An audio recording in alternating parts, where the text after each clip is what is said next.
And welcome everybody to the glorious episode of the Put on Raiders podcast. I'm your host, Dwayne Douglas, and as always, I am podcasting at the beautiful shores of the Pacific Ocean, beautiful day out here in Southern California. PORSBR is my Twitter handle. RHOLM22 is Ryan Holmes. So you want to check him out for all the breakdowns. We'll get him on. We'll get him back on later in the week. I just want to talk about the Raiders real quick. Give you a good 10 minutes because the Raiders couldn't give you a good 4 quarters of football this weekend against the Steelers. They lose. I mean, this is another situation where the Raiders just kind of falling apart a little bit, and I think this is one of the biggest moments in the history of the franchise again. Because if it is falling apart, if you are on your way to a 3-win season or a 4-win season, the Raiders need to let that happen so they can build the football team. And I'll talk about this real quick because you think right now, if you're a Chicago Bear fan, you're thinking about the bad season you had last year. You think if you were a Washington Commanders fan, are you thinking about the bad season you had last year? If you are a Patriot fan, you had a bad season last year, having a bad season this year. But after Drake May's first performance in the National Football League against the Houston Texans, are you thinking about last year? If he's the real deal? Like it's just time to let this burn if it's gonna burn. They're going to play the Rams this week. The Rams have a worse record than the Raiders. They're 1-4, but the Raiders have a very bad record in SoFi. They haven't won a game in SoFi with fans in there.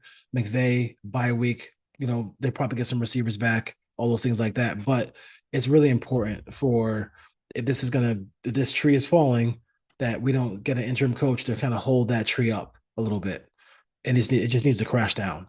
I know it's ugly. I know it's something that you don't want to go through. I know it's something that's embarrassing for the owner, embarrassing for the fan base, because we all love football, and you hate to lose games the way in the fashion that that the Raiders are losing games in. But if this is going to fall apart, and I'm not worried about AP, I'm not worried about anybody else, I'm not worried about Devontae. Let this thing fall apart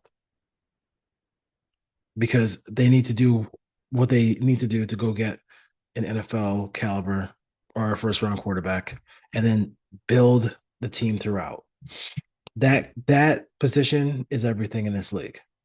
And I know that there's some Raider content creators who do not believe in drafting a quarterback, who say things like, let's wait, let's wait, let's wait. Okay.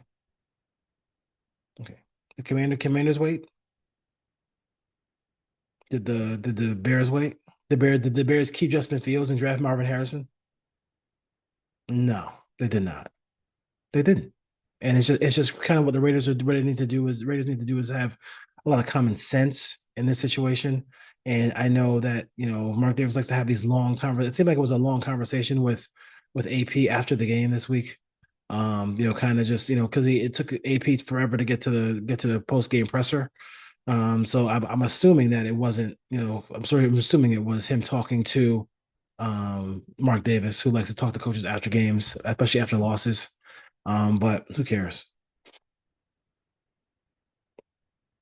Who cares? Who literally cares?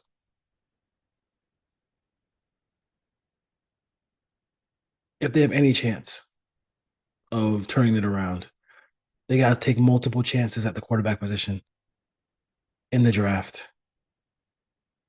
and build and then draft defensive and offensive line because until the cows come home.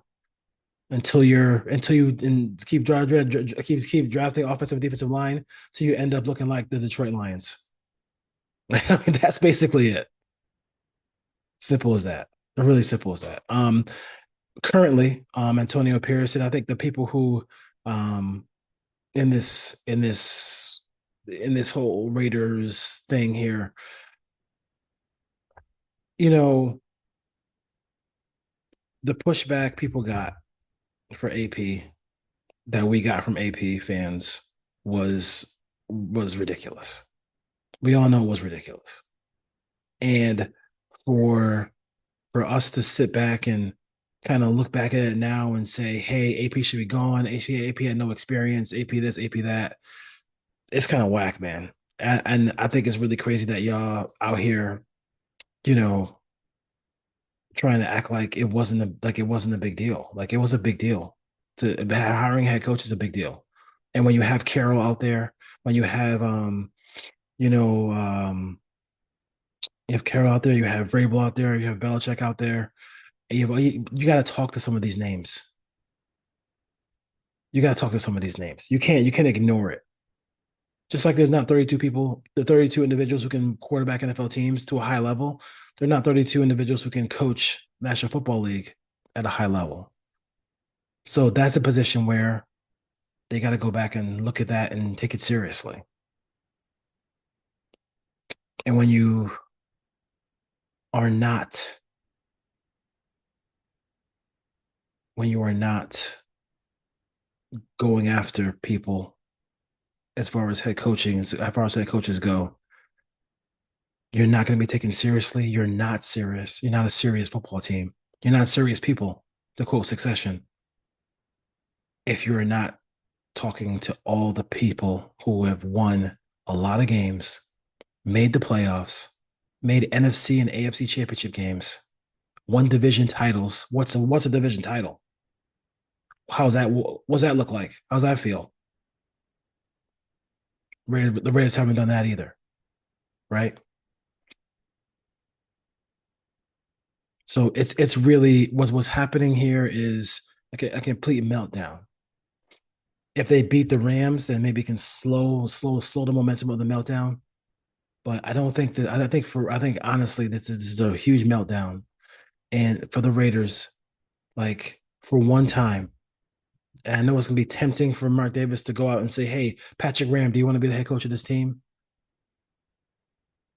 Sometimes you just gotta like, well, I should make that song, "Let It Burn." I could be wrong. I'm not big on R&B. That's Ryan. But you have to let it burn. You have to let this thing come down to get to where you need to go.